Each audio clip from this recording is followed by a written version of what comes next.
classroom. So guys, how are you all? I hope you all are happy, healthy and very well, and you are studying very well and you are revising all your chapters.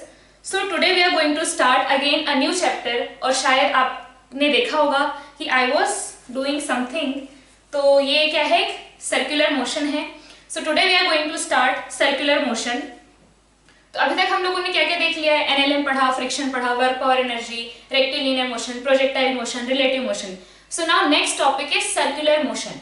तो थोड़ा सा different है, थोड़ा सा दिक्कत होती है समझने में, फील आने में थोड़ी सी दिक्कत होती है, but I try my best कि जो जो चीज आपको फील करवाई जा सकती है वो डेफिनेटली आई डू इट. ठीक है, तो हम लोग एकदम we are ready to start a new chapter and I hope you are also ready. So are you ready? Yes, I think and you should B.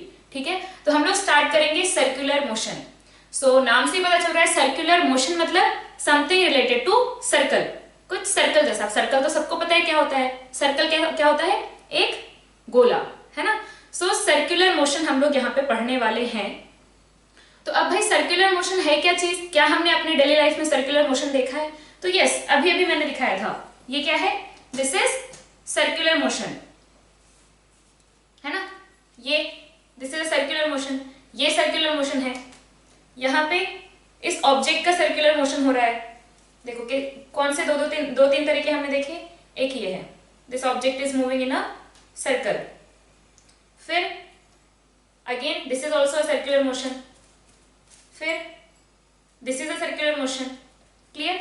So circular motion पढ़ने के लिए first thing we will have to understand some new terms. कुछ angular terms आएंगे यहाँ पे. हमने जब rectilinear में देखा तो हमने लीनियर टर्म्स देखा था, वेलोसिटी, डिस्प्लेसमेंट, एक्सेलरेशन. ठीक है, यहाँ पे कुछ न्यू टर्म्स आएंगे which are angular variables. Angular variables, तो पहले आई गिव एन ओवरव्यू कि हम लोग इस चैप्टर में क्या क्या पढ़ने वाले हैं. So first thing will first understand the angular variables like angular position, angular displacement, angular velocity, angular acceleration, tangential acceleration, centripetal acceleration, centrifugal force, centripetal force. ठीक है, तो ये टर्म्स कुछ नए नए आपको मिलेंगे. Radius of curvature. So one by one we are going to study all of those. ठीक है, उसके बाद इसमें और टर्म्स क्या आएंगे? Uniform circular motion, non uniform circular motion. हे भगवान, इतने सारे नए नए टर्म्स, बट कोई बात नहीं, हम लोग सारे अच्छे से पढ़ेंगे. So uniform circular motion, non uniform circular motion. उसके बाद आएगा आपका डायनामिक्स ऑफ सर्कुलर मोशन. हमने काइनेमेटिक्स पढ़ा था हमने, उसमें rectilinear, projectile, relative. So basically there what we studied, हम लोग वहां पे पढ़ रहे थे कि क्या हो रहा है, and then we came to NLM कि ऐसा क्यों हो रहा है. Similarly first we will study kinematics of circular motion कि भाई क्या हो रहा है, हाउ पार्टिकल इज मूविंग, किधर जा रहा है, कितना एंगल रोटेट हो गया. And then we will study dynamics of circular motion where we will see कि why this is happening, who is causing this to happen. Clear है? तो यहाँ पे फिर कुछ डायरेक्शन अलग से आएंगे, टेंजेंशियल डायरेक्शन, रेडियल डायरेक्शन, वो भी हम पढ़ेंगे. तो डायनामिक्स ऑफ सर्कुलर मोशन में हम बहुत सारे केसेस देखेंगे वन बाय वन कि हमने कब कब ये फील किया है, कब कब जो डायनामिक्स जो उसमें बताएगा कि how circular motion is happening और वो क्यों हो रहा है, तो वो हमने अपने डेली लाइफ में कब कब फील किया है, हम उस चीज को भी देखेंगे. तो ये सारी चीजें हैं. उसके बाद फिर सेंट्रीफ्यूगल फोर्स, सेंट्रीफ्यूगेशन वाली मशीन हमने पहले देख रखी है, घर में भी हम लोगों ने देखा है कि वो सेंट्रीफ्यूगेशन वाली आती है ना, जो बटर और मिल्क को क्या करता है, सेपरेट कर देता है. So all those things we are going to study in this chapter. ना सर्कुलर मोशन हमने बहुत सारी जगह देखा है अपनी डेली लाइफ में, बहुत सारी जगह. बचपन में तो हम लोग जितने झूले झूले हैं ऑलमोस्ट सारे सर्कुलर मोशन वाले होते हैं. जो वो बड़ा झूला आता है ऐसे जाता है एकदम ऊपर, जो जाता है तो वो एकदम डर लग जाता है ना, और जिनको डर लग जाता है वो तो फिर तो कहानी खत्म. ठीक है, तो ये कैसा मोशन है? दिस स्विंग, इसका मोशन कैसा है? इसमें अगर आप देखो आपकी सीट जो है, आप एक सीट में बैठे हुए हैं, your seat is moving like this, हमेशा ऐसे चल रही है ना. तो क्या है ये? यहाँ पे एक फिक्स्ड पॉइंट होता है जिससे you are attached, every seat is attached and सबकी सीट ऐसे ऐसे जा रही है. तो इस पॉइंट के हिसाब से आपके चल रहे हो, एक सर्कल में चल रहे हो. क्लियर है? फिर हमारे पास जो झूले होते हैं, कुछ ऐसे मूविंग प्लेटफॉर्म्स होते हैं जिसपे ऐसे रॉड लगी होती हैं बहुत सारी, उसको पकड़ के हम खड़े हो जाते हैं और बाहर से कोई हमारा फ्रेंड जो है उसको गोल गोल घुमाता है, तो हम एकदम ऐसा लगता है कि हम एकदम बाहर गिरने वाले हैं, बहुत जोर से पकड़ के रखना होता है. और if the speed is increasing, if the speed of platform is increasing, तो वो और ज्यादा जोर से पकड़ना पड़ता है, नहीं तो हमें लगता है कि हम बाहर गिर जाएंगे, है ना. जैसे और अगर आप उसी तरीके के प्लेटफॉर्म में if you are sitting on a seat, अगर आप एक सीट पे बैठे हुए हो तो आप क्या करते हो, सीट को ऐसे धक्का दे रहे होते हो, मतलब सीट को आप प्रेस कर रहे होते हो, या फिर you can say that seat is making you stop, वो आपको रोक के रखे हुए है वहां पर। अगर वो सीट नहीं होती तो शायद आप उड़ के बाहर गिर जाते। सिमिलरली अगर आपको एक रस्सी, मोटी रस्सी पकड़ा दी जाए और आपको उसे गोल गोल घुमाया जाए, ठीक है, तो जस्ट इमेजिन आप उस रस्सी को बहुत जोर से पकड़ के रखोगे and if you will not hold that rope आप गिर जाओगे, है ना। तो यहाँ पे कुछ ऐसी चीजें will study what is required for circular motion, और अगर वो रिक्वायरमेंट फुलफिल नहीं हुई तो फिर क्या होता है, क्लियर है। So these things we are going to study here. तो जितने भी स्विंग वगैरह हैं, फिर यहाँ पे हम लोग सिर्फ सर्कुलर नहीं पढ़ेंगे, सर्कुलर इज important part, मतलब most of the chapter will be covered with circular motion, but at some places we'll have some motion which are happening on a curved path.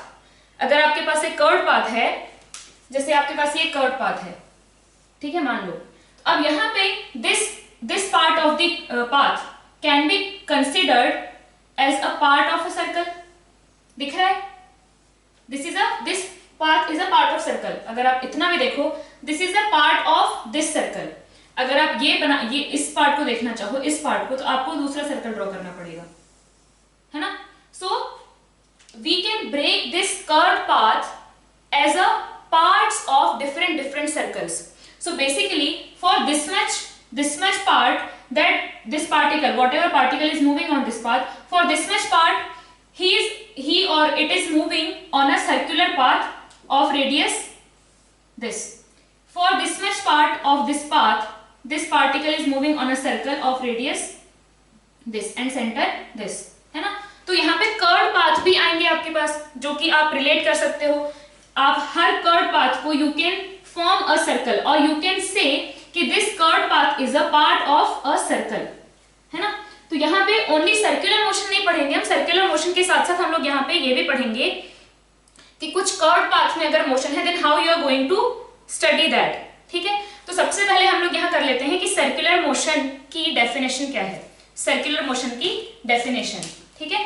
तो यहाँ पे सर्कुलर मोशन की definition क्या आएगी, so लिख लेंगे, circular motion की definition है when a particle is moving in a plane, when a particle is moving in a plane such that its distance from a point,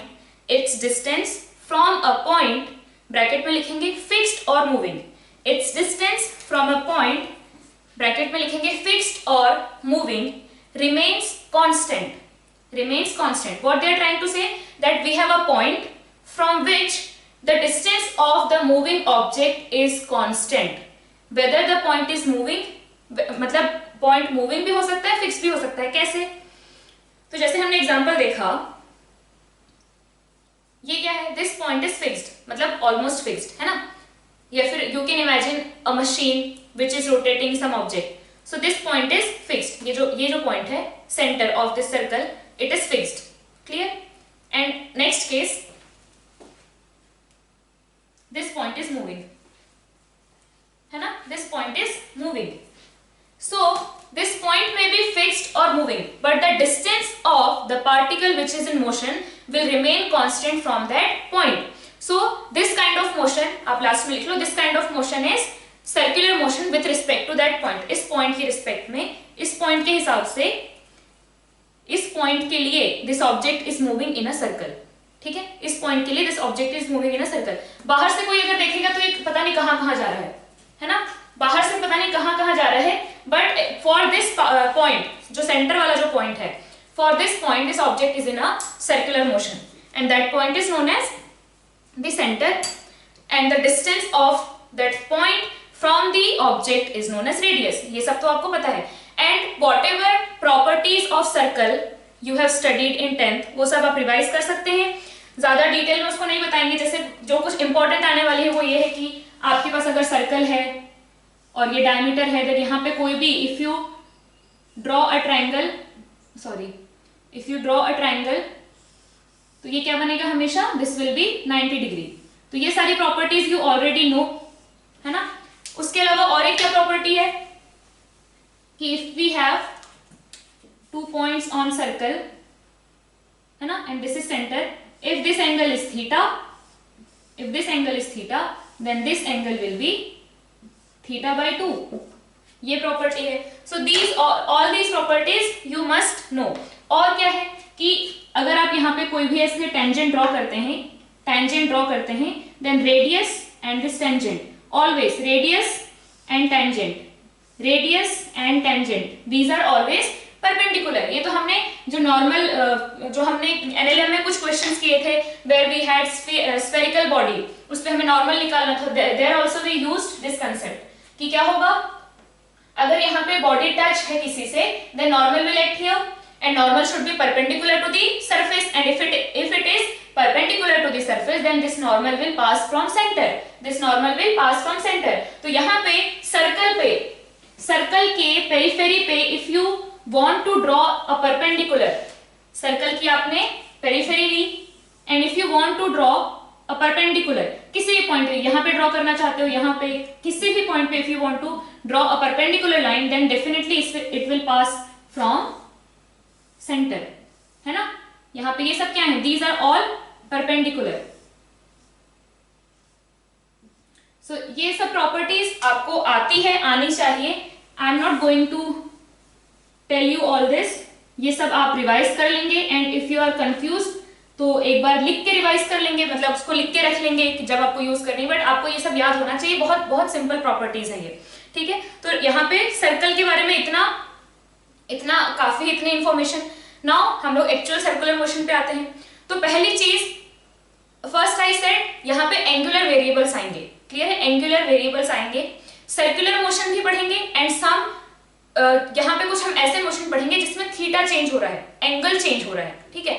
वो जरूरी नहीं कि कंप्लीटली सर्कुलर हो, but it will be some curved path, और फिर motion will be on a curved line, मतलब curved path, it will not be on a straight line. Clear है ये चीज. सो कर्व्ड पाथ वाले मोशन अगर हम देखें तो जैसे हम लोग देखते हैं रोड में हमारे जो टर्न्स होते हैं ना रोड पे, वो भी कैसा है, it's a curved path.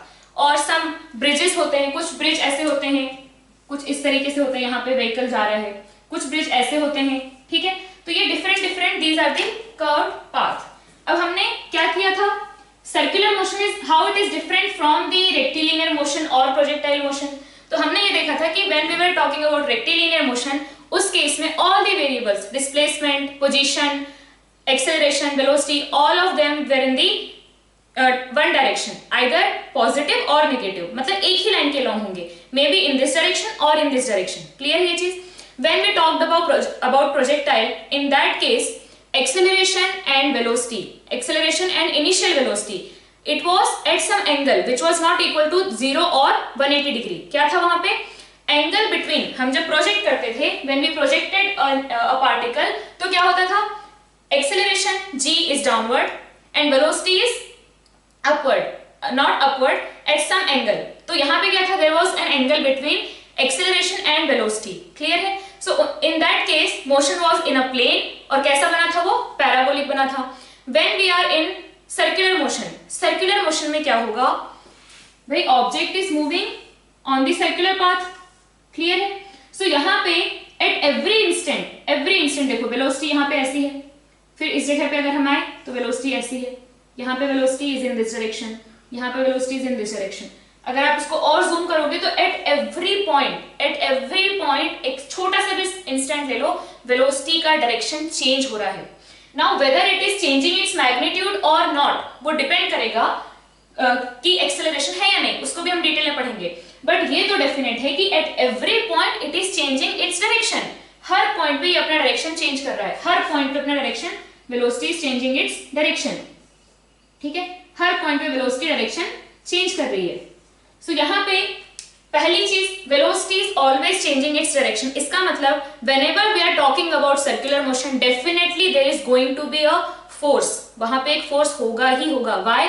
Because velocity is changing at every instant. हर इंस्टेंट में वेलोसिटी चेंज हो रही है. इट मींस वेलोसिटी चेंज हो रही है, डायरेक्शन चेंज हो रहा है, it means there is an acceleration.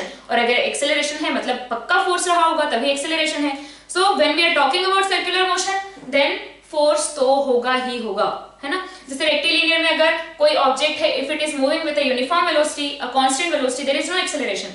But यहाँ पे अगर वो कांस्टेंट स्पीड से भी चल रहा है, अगर वो कांस्टेंट स्पीड से भी चल रहा है, स्टिल वहां पे डायरेक्शन में चेंज है, इट मींस फोर्स तो रहेगा ही रहेगा।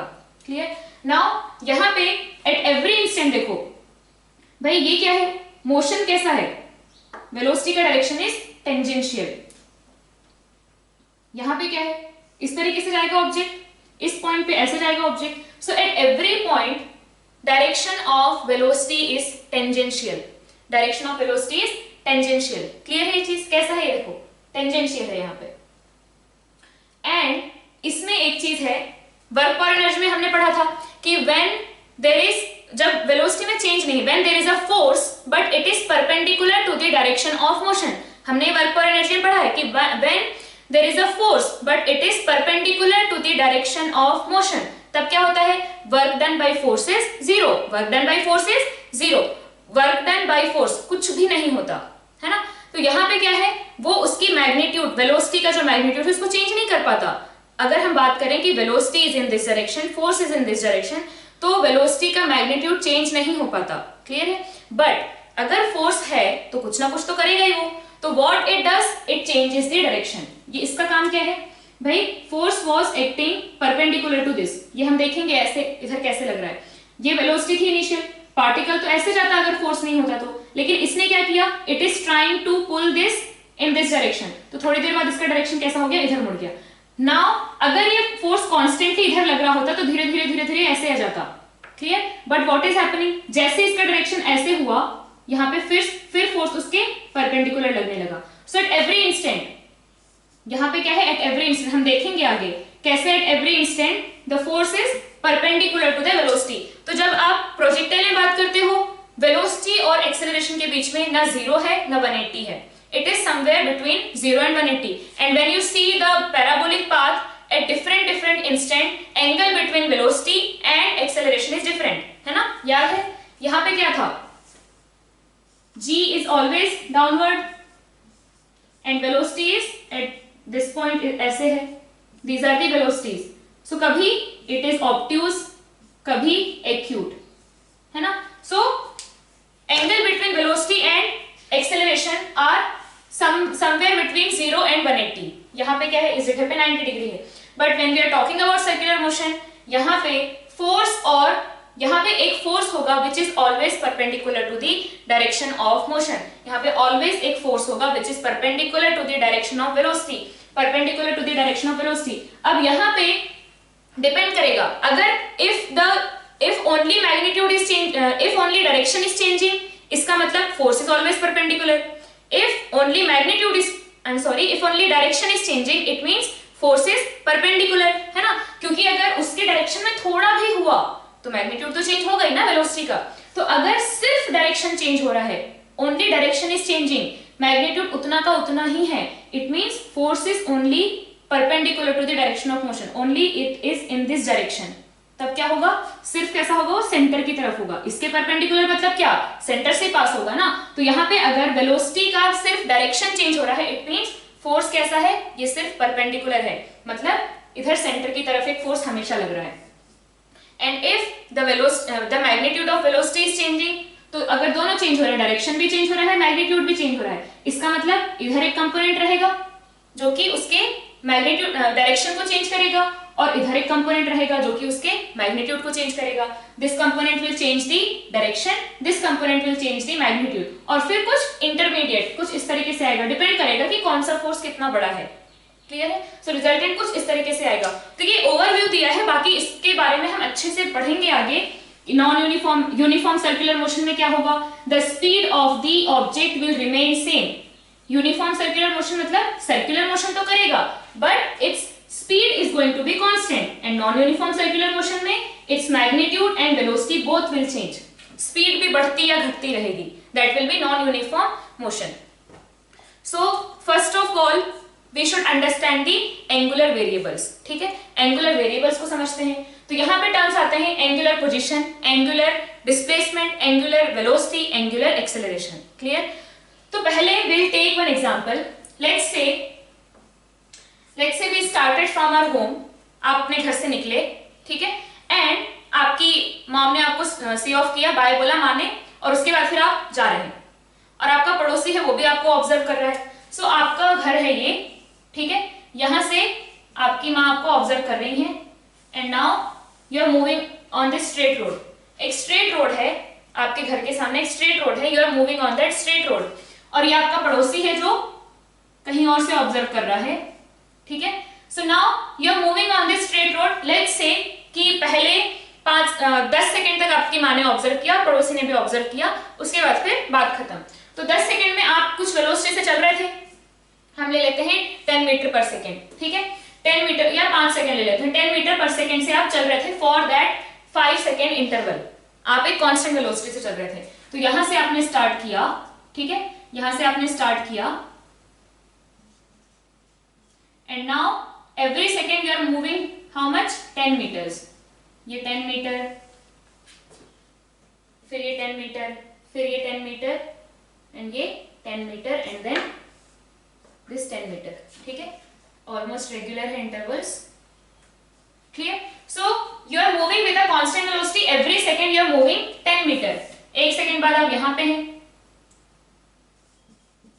फिर आप यहां पे हैं,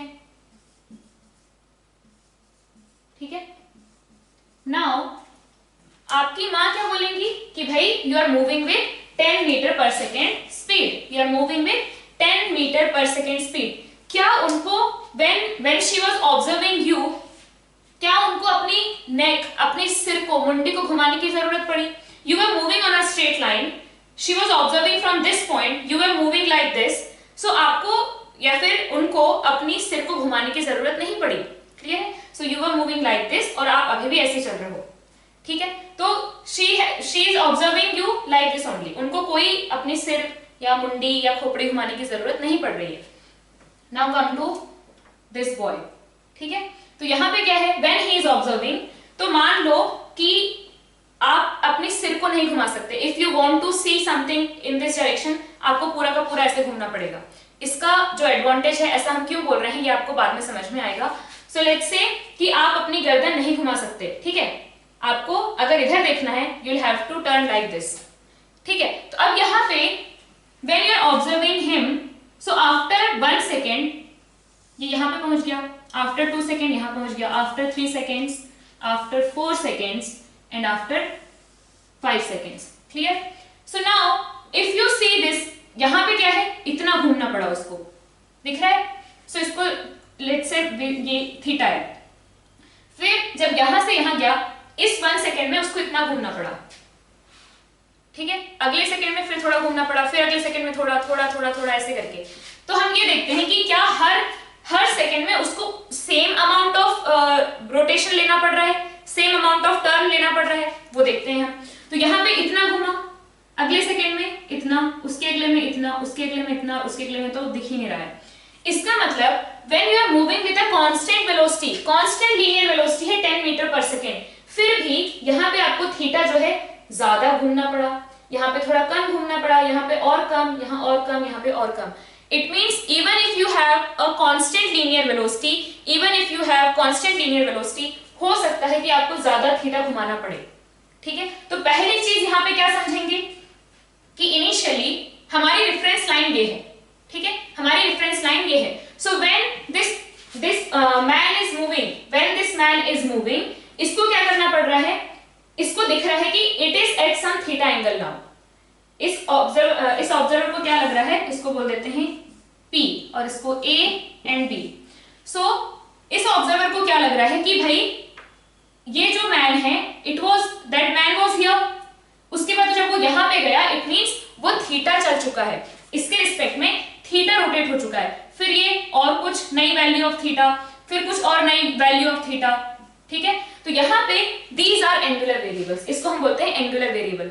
तो पहली चीज, when you are defining angular variables, आपको एक रेफरेंस लाइन डिफाइन करनी पड़ती है, like we did in coordinate system. उसमें क्या होता है, we have to define an origin, एक ओरिजिन हमने डिफाइन किया, एंड फ्रॉम देयर हम लोग बोलते हैं कि this object is kept at 1 in x direction, 1 in y direction, और व्हाटएवर कुछ भी हम पॉइंट लेते हैं। अगर हमें ओनली x लेना है तो फिर x is equal to 1 2 3 4 up to infinite, -1 -2 -4 up to infinite. अगर y लेना है देन x y दोनों आते हैं, फिर x y z तीनों आते हैं, क्लियर। सिमिलरली अगर आपको एंगल डिफाइन करना है, तो एंगल कब डिफाइन करते हो आप, angle is defined when we have two lines, कि दो लाइन के बीच में एंगल क्या बन रहा है. So first we have to define a reference line. Reference line में अपने हिसाब से कुछ भी ले सकती हूँ, like I can take any point as an origin, किसी भी पॉइंट को हम ओरिजिन ले सकते हैं. Similarly I can take any line as reference line depending on me, है ना, अकॉर्डिंग टू माय कन्वीनियंस.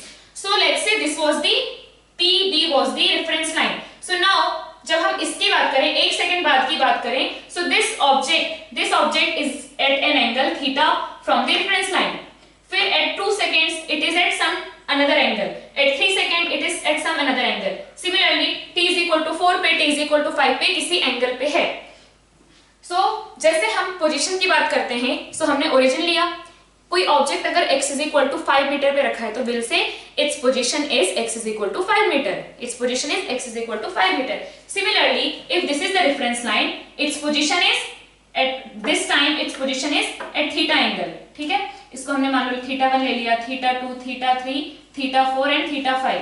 ठीक है, सो at t is equal to 1 its position was theta 1, at t is equal to 2 its position was theta 1 plus theta 2, at t is equal to 3 its position was theta 1 plus theta 2 plus theta 3. तो basically यहाँ पे क्या है भाई, according to this observer, according to observer B, क्या इसका कोई theta change हो रहा है, क्या उसको कोई टर्न लेना पड़ रहा है to observe that person? No, that person was moving in this line, अभी भी इसी लाइन में चल रहा है, तो भाई मेरे हिसाब से तो उसका कोई एंगल चेंज नहीं हुआ है. But according to observer P उसका एंगल चेंज हुआ है, उसको टर्न लेना पड़ रहा है. If that man was moving like this, है ना, तो एक सेकेंड में मान लो in 1 second that person has moved from this point to that point, तो मुझे वो यहाँ था, जैसे जैसे हो जाएगा तो मुझे ऐसे देखना पड़ेगा. क्लियर है ये चीज? तो अब डिपेंड करेगा कि with what velocity he is moving. जैसे यहाँ पे हमने देखा if it is moving with constant velocity, तब भी हमें क्या करना पड़ रहा है, we have to change the direction, हमें अपना डायरेक्शन चेंज करना पड़ रहा है उसको देखने के लिए. सो यहाँ पे ये जो टर्म्स आते हैं, these are angular variables. So पहली चीज you can say that position at t is equal to 1 is theta 1, और डिस्प्लेसमेंट क्या हो जाएगा, एंगुलर डिस्प्लेसमेंट. एंगुलर डिस्प्लेसमेंट मतलब change in angular position. Angular displacement is change in angular position. So अगर आप t is equal to 0 से t is equal to 1 पे देखो, सो t is equal to 0 पे this is the reference line and this is the line joining observer and the person to be observed. This is the reference line and this is the line between observer and the person to be observe. तो क्या है, angle between those two lines is 0. So initially जो position है क्या थी, theta initial was 0. Now this person has moved from this point to this point. So now new position of the person is this is reference line and this is the line joining person to be observed and observer. So those two lines are making an angle theta 1. So नई position क्या है, from this reference line new position is at theta 1 angle. So theta final is theta 1. ठीक है, तो यहाँ पे क्या आ जाएगा, angular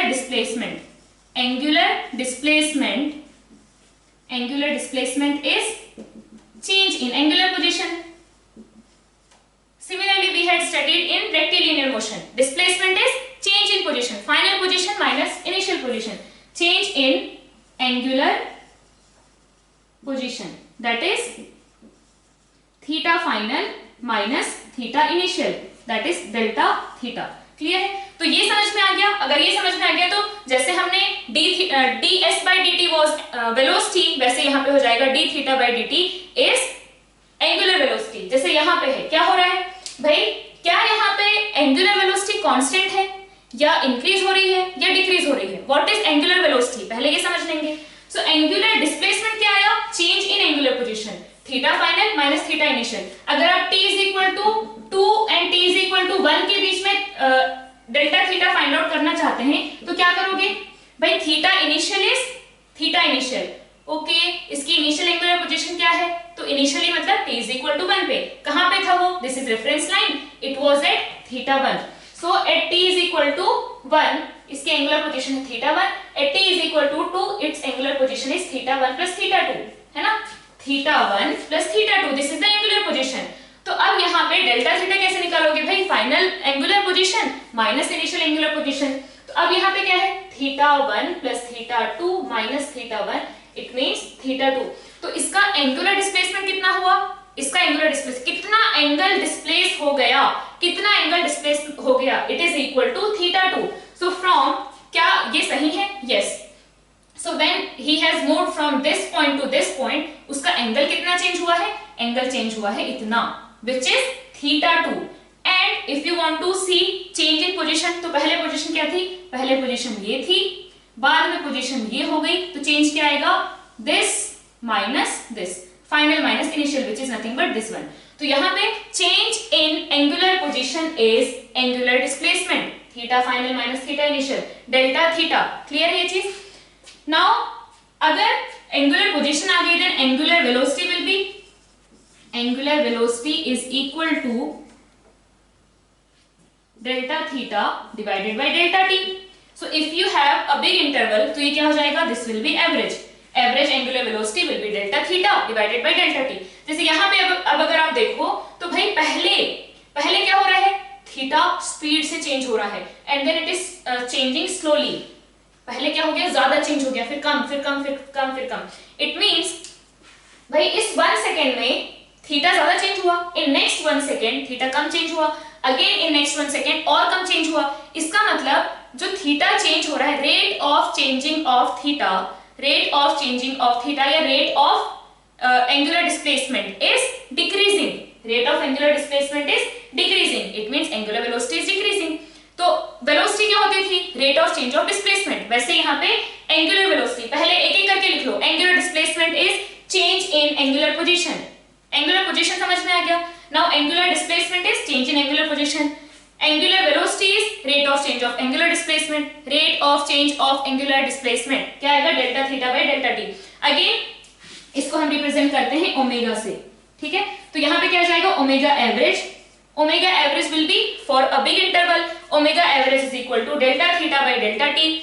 इंस्टेंटेनियस, ओमेगा इंस्टेंटेनियस, जिसको हम simply as always we'll write omega, and this will be d theta by dt, very small change in angular position divided by very small time.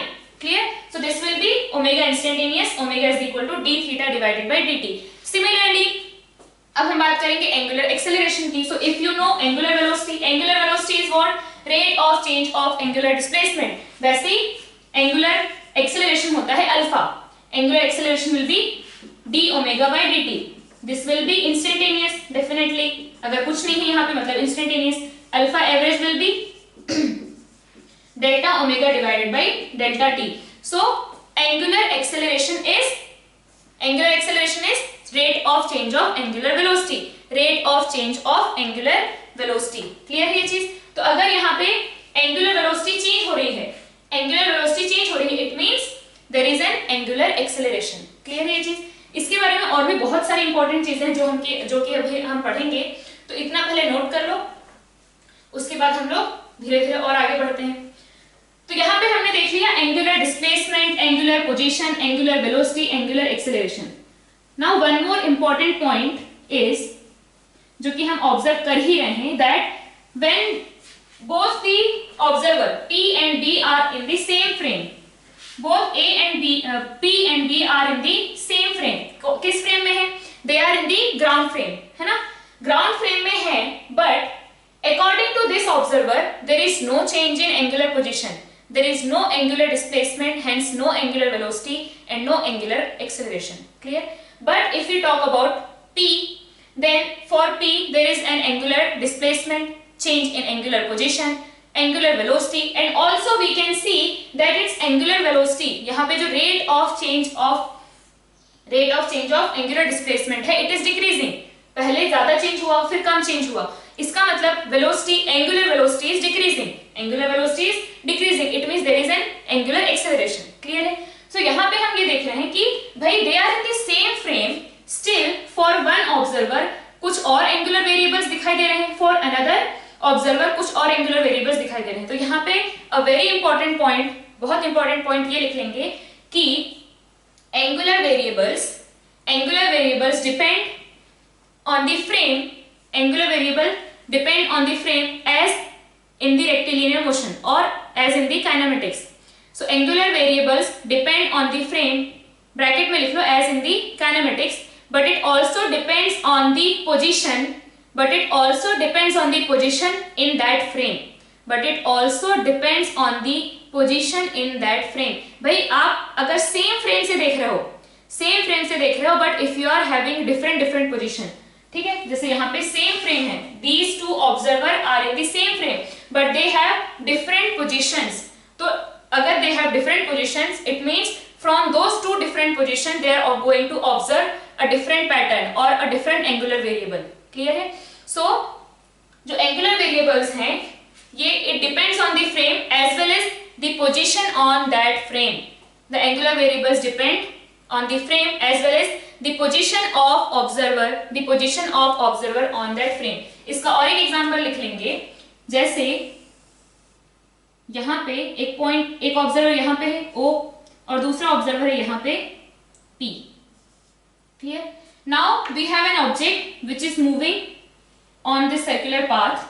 अब मान लो कुछ एक सेकेंड में वो यहां से यहां चला गया, ठीक है, एक सेकेंड में वो यहां से यहां चला गया, and let's say this is theta, या फिर इसकी एंगुलर वेलोसिटी थी, it's angular velocity was omega.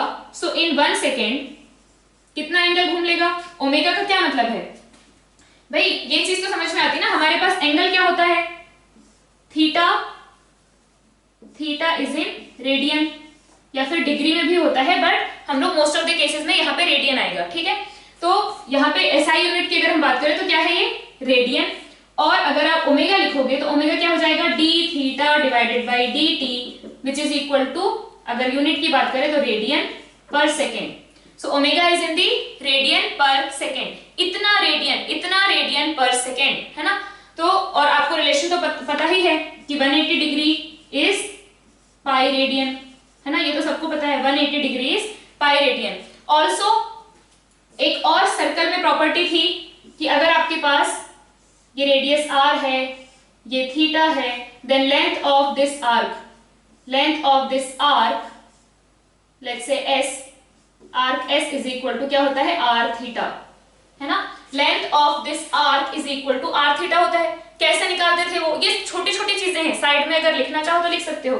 कैसे आता है वो, हमारे पास होता है, इस पूरे की लेंथ क्या होती है, 2 पाई r, है ना। 2 pi r length is for 2 pi angle. अगर आपने यहां से अगर आप वापस इस जगह पे आओगे, how much angle you have travelled, इधर कर लेते हैं, you have travelled 2 pi radian. So 2 pi radian corresponds to 2 pi r metre. What is the length of this path, इसको हम क्या बोलते हैं, सर्कमफेरेंस ना, कितना आता है, 2 पाई r मीटर। तो यहाँ पे 1 रेडियन के लिए कितना आएगा, 1 रेडियन के लिए it will be r metre. तो अगर आप यहाँ पे थीटा रेडियन लो, if you take angle theta radian, कितना हो जाएगा, r थीटा मीटर। तो this is the length of arc, length of arc which is equal to, अगर आपके पास if it is subtending an angle theta then this arc length will be equal to r theta, है ना, s is equal to r theta। तो यहाँ पे हम ये बोल रहे हैं कि भाई angular velocity is omega radian per second, it means every second it is covering omega radian, every second it is covering omega radian। तो in 1 second it will cover omega radians, omega radian angle ये चल लेगा, ठीक है। तो अब according to observer O, according to observer O, इसने कितना चला है, इसने चला है omega. But if you bring another observer और उसको बोलो कि भाई तू यहां बैठ जा और यहां से बता कि what is velocity of this particle, क्या नाम दे, particle A, what is the velocity, angular velocity of this particle A, or what is the angular displacement of this particle in 1 second। तो वो क्या बोलेगा कि हाँ, तो पहले initially the object was here, so इसको हम reference line ले लेते हैं, ठीक है। so initially object was here and now object is here, okay। तो मेरे हिसाब से तो वो इतना एंगल चला है, जो line joining observer and particle to be observe है वो पहले ये थी, इसको मैंने रेफरेंस ले लिया because I have started observing from this instant only, तो इसी को रेफरेंस ले लेते हैं। तो यहां से हमने ऑब्जर्व करना शुरू किया एंड आफ्टर 1 सेकेंड मैंने देखा कि दिस लाइन, किस लाइन की बात करें, the reference line with respect to observer P ने जो अपनी रेफरेंस लाइन ली है, So according to that, this has moved this much angle. अब अगर ये ओमेगा है, तो from the property of triangle circle, I can write if this is omega, then this will be omega by 2, है ना. ये दो पॉइंट्स हैं, उनने यहाँ पे क्या किया, ओमेगा सबटेंड किया, तो यहाँ पे क्या करेंगे, ओमेगा बाई 2 सबटेंड करेंगे. ओहो, इसका मतलब p के हिसाब से तो उसकी वेलोसिटी क्या हो गई, it has travelled omega by 2 radian in 1 second. इसका मतलब according to p, angular velocity of particle A is omega by 2 radian per second, and according to O, its angular speed is omega radian per second. इसका मतलब again they are in the ground frame. यहाँ पे हमने इनको fix कर दिया है, O और P को हमने फिक्स कर दिया, तो they are in the ground frame and they are saying, O कह रहा है कि भाई ओमेगा रेडियन पर सेकंड है, P कह रहा है कि omega by 2 radian per second है. दोनों में लड़ाई हो गई. अब सही कौन है, तो सही तो दोनों ही है ना, क्योंकि जो एंगुलर वेरिएबल्स हैं it depends on frame as well as the position on that frame. ठीक है, it depends on the frame as well as the position on that frame. तो ये एक इंपॉर्टेंट पॉइंट है. तो यहाँ पे according to observer O, its velocity is omega radian per second, or in 1 second it has displaced by omega radian angle. According to P, its velocity is omega by 2 radian per second, or in 1 second it has traveled or it has rotated by an angle omega by 2 radians. Clear है ये चीज. तो ये important point लिख लेंगे. इसके बाद angular variable जो हैं आर द स्केलर और वेक्टर्स. ये एक नया पॉइंट है हमारे पास कि क्या वो स्केलर है या फिर वेक्टर्स हैं. So one more important point about angular variable is that infinitely small angular variables are vectors. Infinitely small angular variables are vectors, but if you talk about the angular variable with high magnitude, उसको हम vectors नहीं बोलते. Clear है. तो यहाँ पे क्या है, उसका भी डायरेक्शन होता है, बट बात ये होती है कि जब आप बड़े एंगल्स या बड़े एंगुलर वेलोसिटी की बात करो तो इट डजंट क्या कहना चाहिए, ये उसको वैलिड नहीं करता. जो पैरेललोग्राम लॉ होता है ना अपना वेक्टर्स का, उसको ये फॉलो नहीं करता, एंड दैट्स व्हाई हम इसको प्रॉपर वेक्टर्स नहीं बोलते. सो उनका डायरेक्शन होता है, जो कि हम कैसे निकालते हैं वो बताएंगे अभी. तो यहाँ पे ये लिख लेंगे कि infinitely small angular variables are vectors and its direction is found out. कैसे फाइंड आउट करेंगे, लिखवाते हैं अभी. its direction is found out by right hand thumb rule. Its direction is found out by using right hand thumb rule. And what is right hand thumb rule? So क्या करना है कि कोई भी ऑब्जेक्ट जब रोटेट कर रहा है, ठीक है, कोई भी ऑब्जेक्ट जब मूव कर रहा है ऑन अ कर्व्ड पाथ, तो उसमें हमें क्या करना है, तो स्टेटमेंट लिखेंगे curl the fingers in the direction of motion. जैसे अगर ऐसे जा रहा है तो curl your fingers like this. Curl the fingers in the direction of motion. The thumb will point towards the direction of angular displacement or angular velocity. The thumb will point towards the direction of angular velocity or angular displacement. So curl the fingers in the direction of motion. Thumb will point towards the direction of angular velocity or angular displacement. Clear? So if you have circular motion like this, एक ये हुआ और दूसरा ये हुआ, ठीक है, तो इसको हम क्या बोलते हैं, this is anti clockwise and this is clockwise. Anti clockwise and clockwise. Clear है, मतलब उल्टा घड़ी पे चल रहा है और ये सीधा चल रहा है. सो this is anti clockwise and this is clockwise. तो when you have anti clockwise motion, तो हम क्या करेंगे, curl the fingers in the direction of motion and thumb will point towards the angular displacement or angular velocity. तो इसकी angular velocity कैसी है, it is out of the plane, out of the plane. और इसको हम कैसे दिखाते हैं, out of the plane को हम कैसे दिखाते हैं, with a dot. और ये क्या है, this is clockwise. तो curl the fingers in the direction of motion and यहाँ पे क्या आ गया, इनसाइड इनटू द प्लेन या inside the plane, into the plane. Clear है.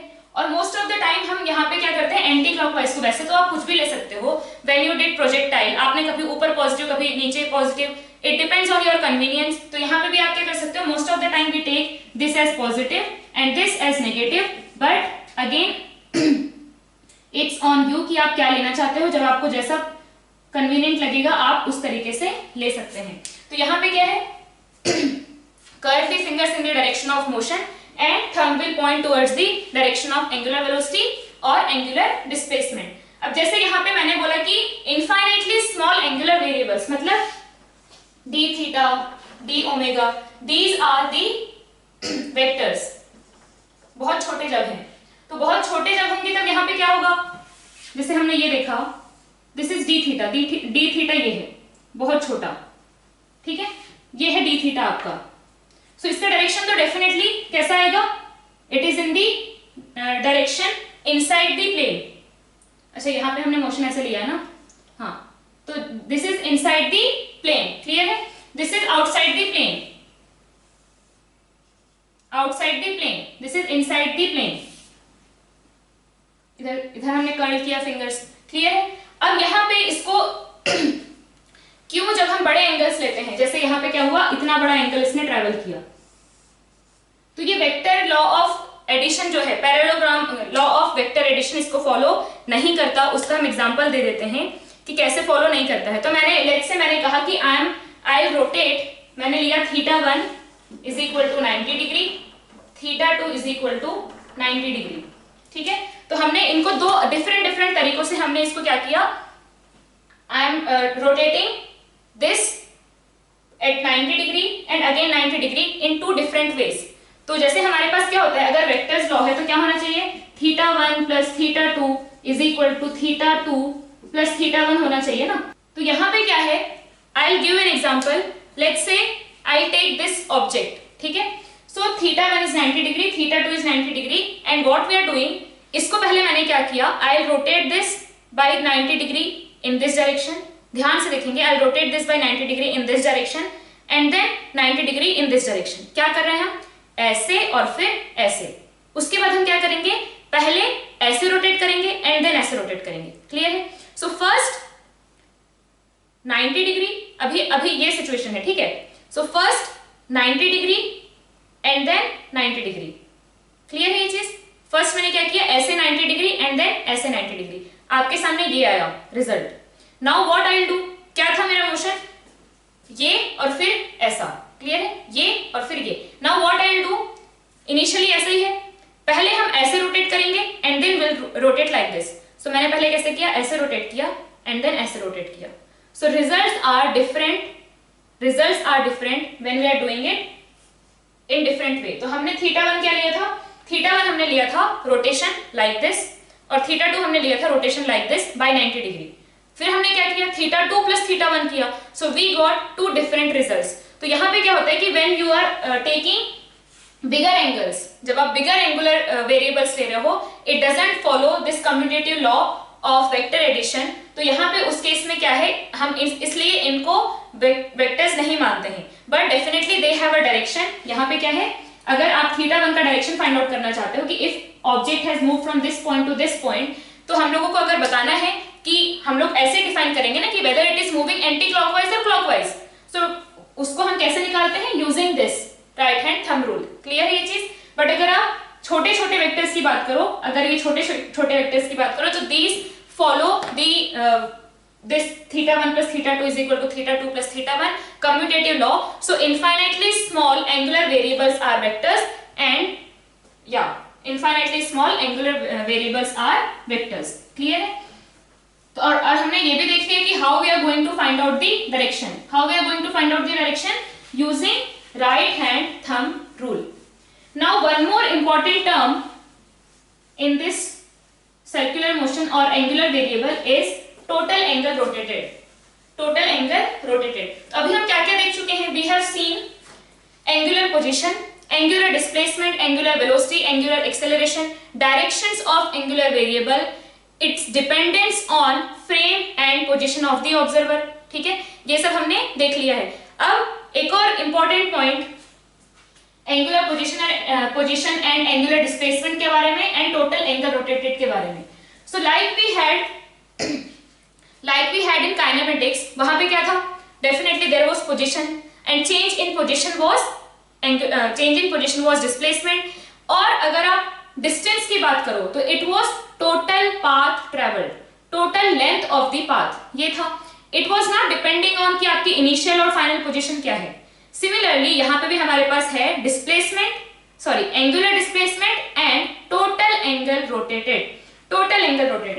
तो पहली चीज, एक important point about angular position and angular displacement is, यहां पे जब हम एंगुलर डिस्प्लेसमेंट फाइंड आउट करते हैं तो मैंने आपको डायरेक्शन बता दिया.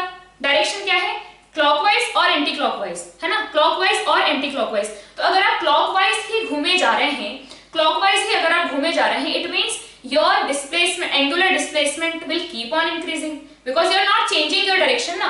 तो अब यहाँ पे क्या होता है, कंफ्यूजन ये आ जाता है कि भाई अगर मैंने यहां से स्टार्ट किया, एक ऑब्जेक्ट है जो यहां से स्टार्ट हुआ and then it has reached back to this point, है ना.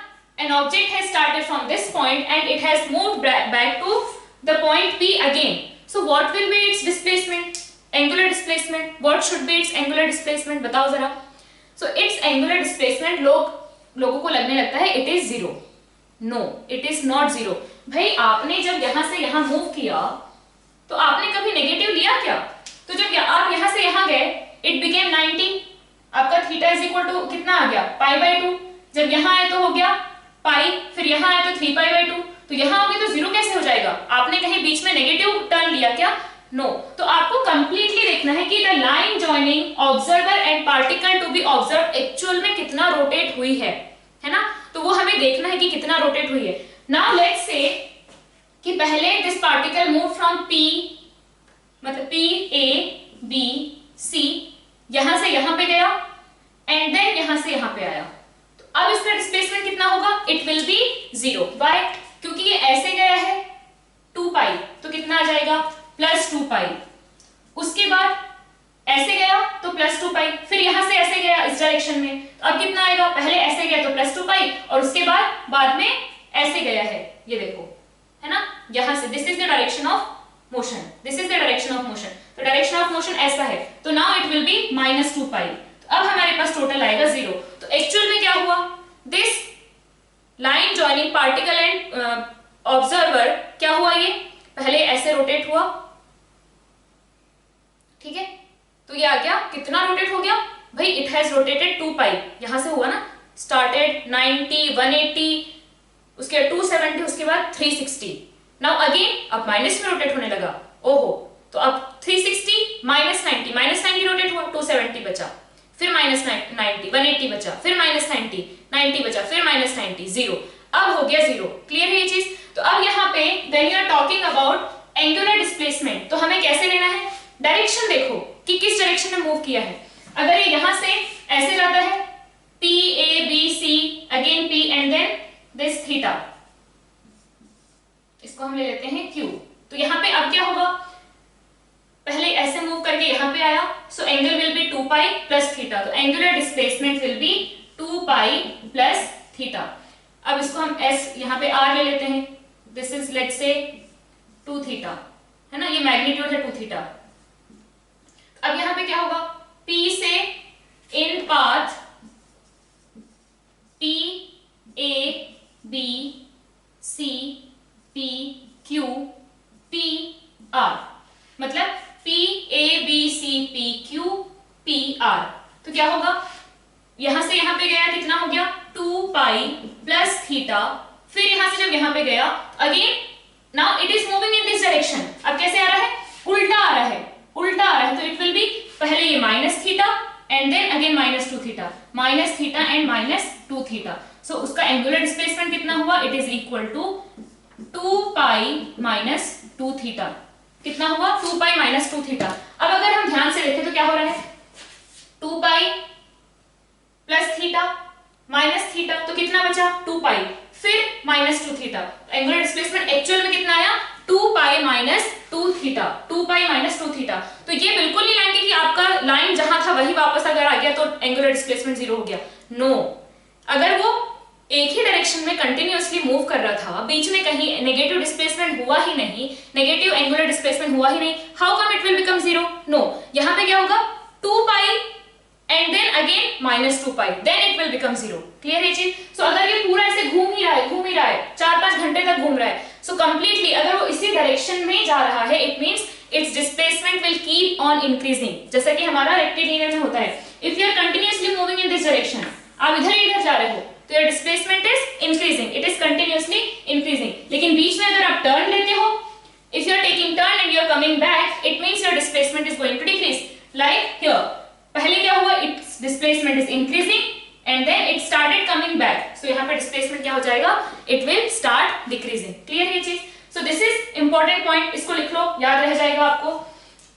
अब अगेन एक और चीज क्या आती है कि भाई if observer is here O P Q, तो यहाँ पे जैसे अगर मैं बात करूं, यहाँ पे जब हम आए तो let's say observer is moving, first case A case है, observer particle is moving from point P to Q। First है particle is moving from P to Q। What is the angular displacement? It is theta. It is theta. And what is the angular position? Angular position is also, angular position क्या होता है भाई? angular position की आपके position क्या थी कि आप ओरिजिन से कितने दूर बैठे हुए हो, ओरिजिन से आप कितने दूर बैठे हुए हो। यहाँ पे वही कि from reference line what is the angle made by the line joining you and observer. From reference line what is the angle made by the line joining you and the observer, that is angular position. So this is the reference line, this is the angle made by the line joining observer and particle to be observed from the reference line, वो कितना आएगा, this will be theta. Next case, from P A B C P Q, now this is the path, इसमें आपका delta theta कितना आएगा, delta theta is equal to P से आप वापस इस जगह पे आए एंड देन आप यहाँ गए, it means 2 pi plus theta. But now what is your angular position? Angular position will be again, angular position में क्या देखना है कि सिर्फ वो यहां से किस एंगल पे रखा हुआ है, तो again it will B theta, sorry it will B theta only. ठीक है, तो यहाँ पे इस केस में भी एंगुलर पोजीशन थीटा आया, इस केस में भी एंगुलर पोजीशन थीटा आया। अब आपसे अगर पूछा जाए, आपसे अगर ये बोला जाए कि भाई एंगुलर पोजीशन हमारे पास है, angular position theta and 2 pi plus theta, and angular displacement theta and 2 pi plus theta, क्या ये दोनों सेम बात है? क्या angular position theta and angular position 2 pi plus theta same बात है? सोचो इसको।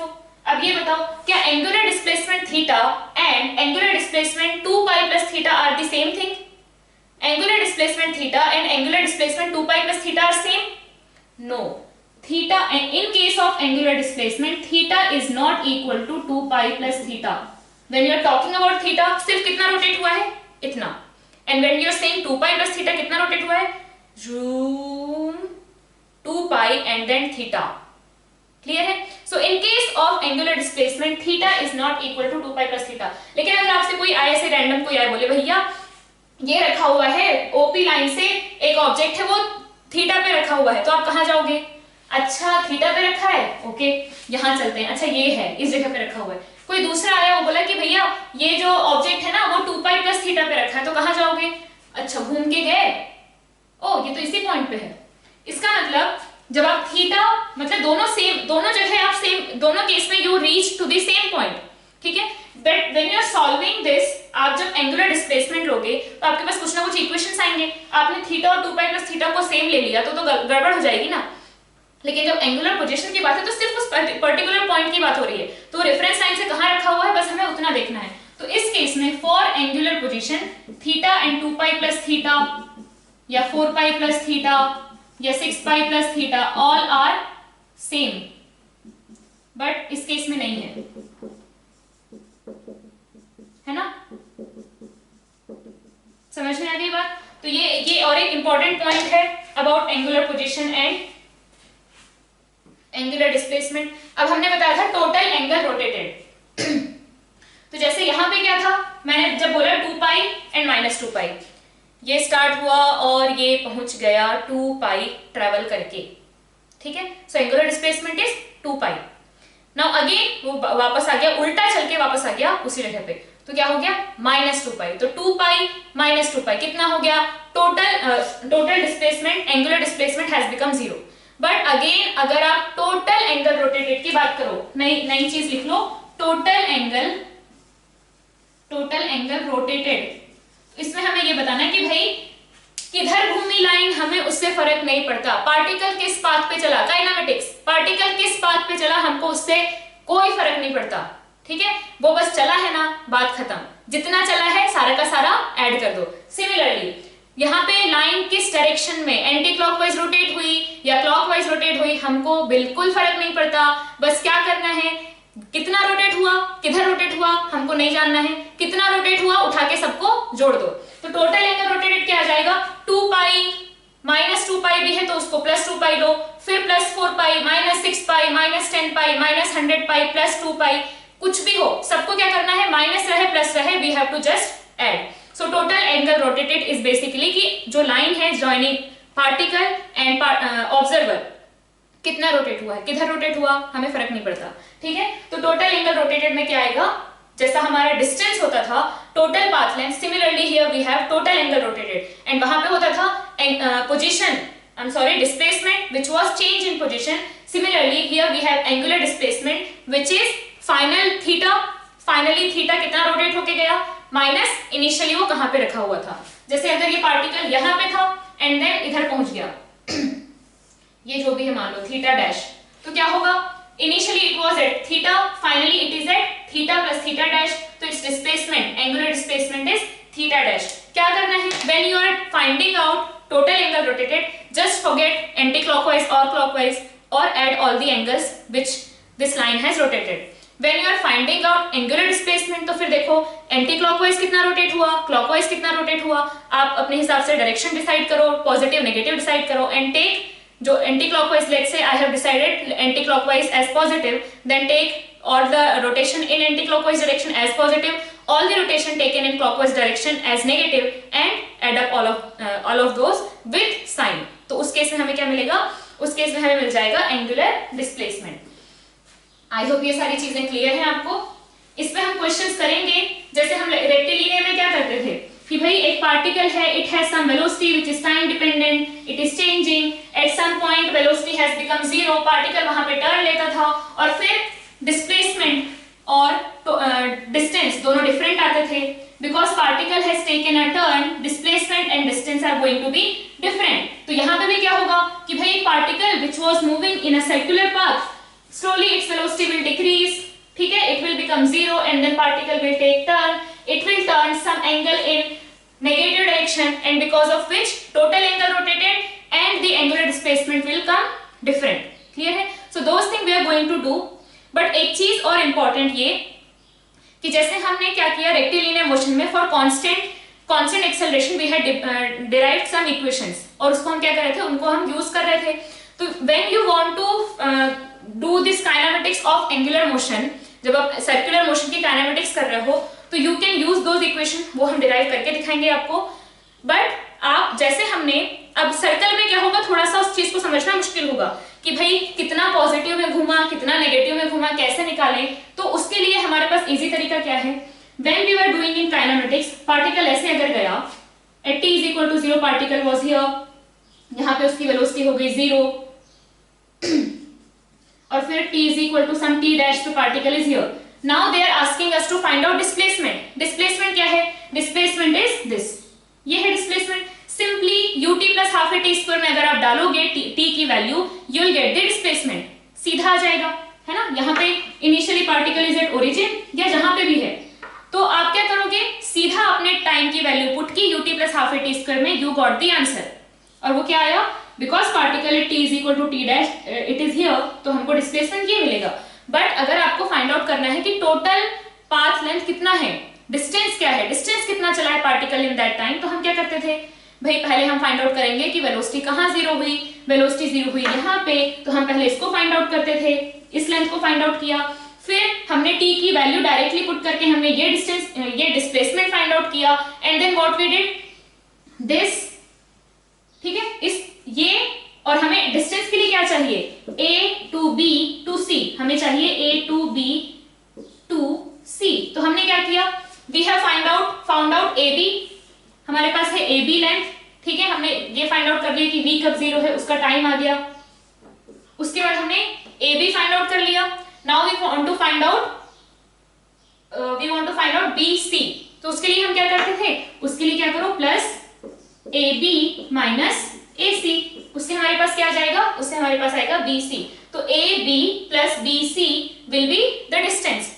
तो हमें यहाँ पे वही करना है, जो सर्कल में भी अगर पार्टिकल चल रहा है तो सर्कल में चलने वाले पार्टिकल को पकड़ा दो एक रस्सी, ठीक है, अब वो क्या करेगा, जैसे जैसे वो चलेगा तो रस्सी को होल्ड करता जाएगा, ठीक है, जैसे जैसे हम उस पाथ में घूम रहे हैं तो वो जो लेंथ ऑफ द पाथ है, जो पार्टिकल घूम रहा है उसमें, तो उसमें क्या होगा, जब पार्टिकल क्लॉकवाइज चले जा रहा है, when it is continuously moving in clockwise direction, तो लेंथ ऑफ द रोप बढ़ती जाएगी, या फिर आप ऐसे मान लो कि एक पुली है, पुली पे रस्सी बंधी हुई है, जैसे जैसे पुली घूमेगी रस्सी खुलती जाएगी, और जितनी रस्सी खुलेगी, जैसे पुली ने एक राउंड कंप्लीट किया, एक राउंड जब कंप्लीट करेगा तो इतनी रस्सी खुल जाएगी, इतनी रस्सी खुल गई, मतलब टोटल लीनियर डिस्प्लेसमेंट कितना हो गया, 2πr हो गया ना टोटल लीनियर डिस्प्लेसमेंट, क्लियर है।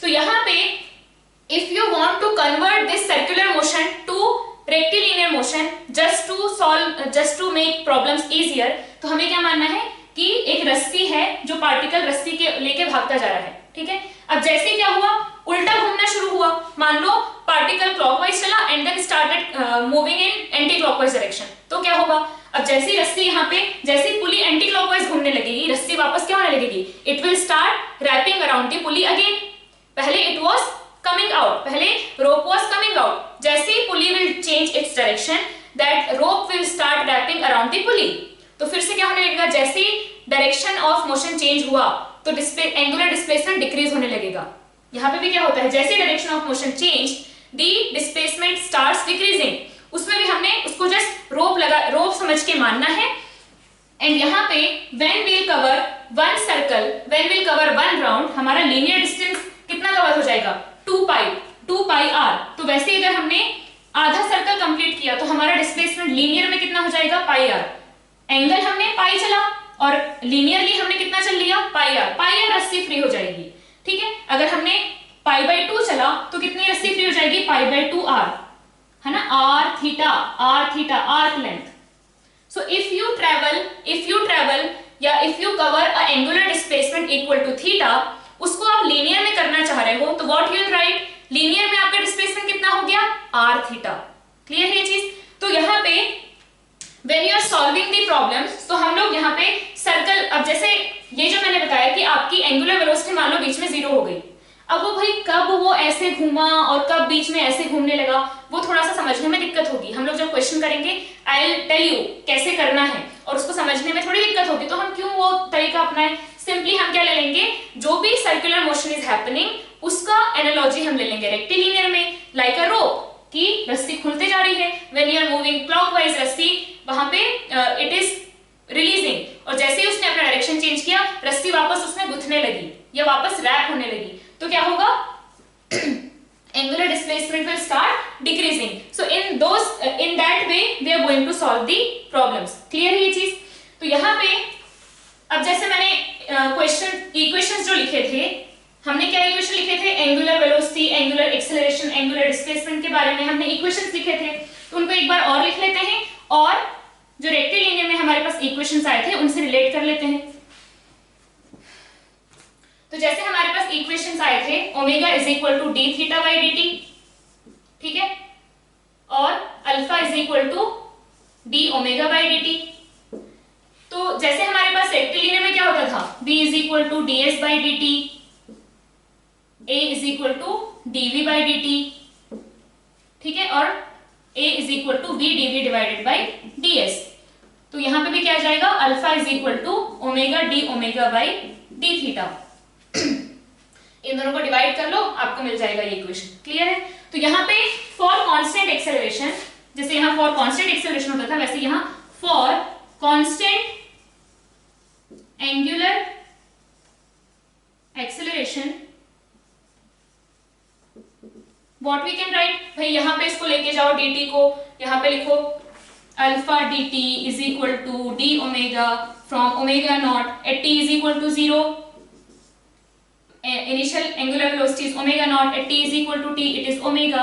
यहाँ से आपके पास क्या आएगा, omega minus omega naught is equal to alpha t from 0 to t which is alpha t, omega is equal to omega naught plus alpha t। क्या ये मैं फिर से लिखूं सारे इक्वेशंस? आप डायरेक्टली कर सकते हैं, यहाँ पे अब इसको ओमेगा की जगह ये पुट कर दो, है ना, या फिर ओमेगा को यहाँ पुट कर दो, आपके पास क्या जाएगा, you will get equation of theta.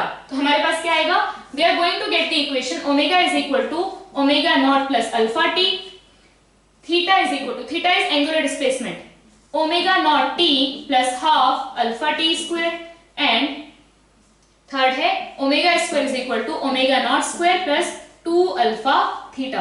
ठीक है, omega is equal to omega naught square plus 2 alpha theta. अब यहाँ पे एक चीज ध्यान रखो, when we are moving in a circle, when we are moving in a circle, तो जैसे ये है ओमेगा क्या है, omega is in this direction right now, omega is in this direction, बाहर ऐसे घूम रहा है particle, omega is in this direction. Clear है? अब यहाँ पे डिस्प्लेसमेंट भी उसी डायरेक्शन में हो रहा है, और यहाँ पे जो एंगुलर वेलोसिटी को चेंज करने वाला एक्सेलरेशन है वो कौन सा है, angular acceleration, either it will B clockwise और एंटी क्लॉकवाइज। तो ये मोशन बेसिकली कैसा बन गया हमारा, रेक्टिलिनियर टाइप का। अगर हम इसको ओपन कर लें, इस सर्कल को अगर हम ओपन कर लें, it has become like a rectilinear motion, जहां पे theta omega alpha either they are in the positive और नेगेटिव डायरेक्शन, क्लॉकवाइज और anti clockwise, either it will support the omega और it will oppose the omega, either it will support the omega और it will oppose the omega. हम इस acceleration की भी बात ही नहीं कर रहे हैं जो कि डायरेक्शन को चेंज कर रहा है, हम ये जो अल्फा है, यहाँ पे अल्फा आपको दिख रहा है ना, अल्फा का काम क्या है, चेंजिंग दी ओमेगा, इसके ओमेगा के मैग्नीट्यूड को चेंज करने वाला, यहाँ पे अल्फा इज ओमेगा के मैग्नीट्यूड को चेंज करने वाला। तो यहाँ पे हम डायरेक्शन चेंज की बात ही नहीं कर रहे हैं, ये जो डायरेक्शन जो चेंज करेगा इस एक्सेलरेशन को हम बाद में पढ़ेंगे, अभी हम सिर्फ किसकी बात कर रहे हैं, the acceleration which is going to change the magnitude of omega. तो वो अगर मैग्नीट्यूड चेंज कर रहा है, it means it is going to be either in the direction of motion, in the direction of omega और opposite to the direction of omega. तो ये basically हमारा कैसा बन गया, रेक्टिलिनियर टाइप का, जहां पे हमारे variables either they are positive और नेगेटिव। तो simply we can use these equations for solving such problems. तो इस पे प्रॉब्लम्स हम सॉल्व करेंगे एक एक करके, बट अभी के लिए एक तो ये चीज लिख लेंगे, इस यहाँ पे जैसे ग्राफ हम रिलेट करते हैं, अब जो चीज हम काइनेमेटिक्स में पढ़ चुके हैं उसको, ये आपके लिए होमवर्क रहेगा कि यहाँ पे जैसे ये इक्वेशंस हैं, तो अब हमने क्या किया, v is equal to ut plus v is equal to u plus at था, उसके लिए हमने लिख दिया omega is equal to omega naught plus alpha t। अब जैसे हमारे पास v as a function of time given था, v as a function of time given था, and we had solved the problems, a निकालो, डिस्प्लेसमेंट निकालो, किस time पे वेलोसिटी जीरो हो रही है, same kind of problems we are going to get here, यहाँ पे मिलेगी। तो अगर इक्वेशन में सिर्फ v की जगह ओमेगा हो गया, तो क्या हमको ऐसे क्वेश्चन सॉल्व करने चाहिए। I will give some questions in your homework, जिससे आप just you will be able to, आप इन सब के साथ एडजस्ट हो पाओगे, ये जो नए वेरिएबल्स हैं, क्योंकि ये सेम टाइप के इक्वेशन हम कर चुके हैं किसमें, काइनेमेटिक्स में, बट यहाँ पे नए वेरिएबल्स दिख रहे हैं। तो उस चीज के लिए I will give you some problems जो कि आप काइनेमेटिक्स में जैसे हमने किया था, in the same way you have to do it. तो जैसे यहाँ पे अगर हम बात करें, तो काइनेमेटिक्स में हमने देखा था कि when we have displacement time graph, we are going to get from its slope we are going to get velocity. When we have velocity time graph, we are going to get acceleration from its slope. तो similarly यहाँ पे क्या होगा, this is nothing but slope of angular displacement time graph. It will give us the angular velocity. Slope of angular velocity time graph will give us the angular acceleration. Clear है ये चीज? तो यहाँ पे आप क्या लिख सकते हो, omega dt is equal to d theta, है ना, यहाँ से क्या लिख सकते हो, अल्फा dt या फिर delta omega d omega is equal to alpha dt, है ना। तो अगर आपके पास if you have theta t curve, theta t curve है तो उसका स्लोप विल गिव ओमेगा। अगर आपके पास है ओमेगा टी कर्व, इसका स्लोप विल गिव अल्फा। अगर आपके पास है ओमेगा टी कर्व तो उसका area under curve will give us the angular displacement. Area under curve will give us the angular displacement. अगर आपके पास है alpha T curve, it's area under curve will give us the change in angular velocity. Change in angular velocity, ये सारी चीज आपको kinematics में बताया गया है। Similar kind of thing we are going to get here. Alpha t curve will give us the change in velocity. Integration of alpha dt will give us the change in velocity.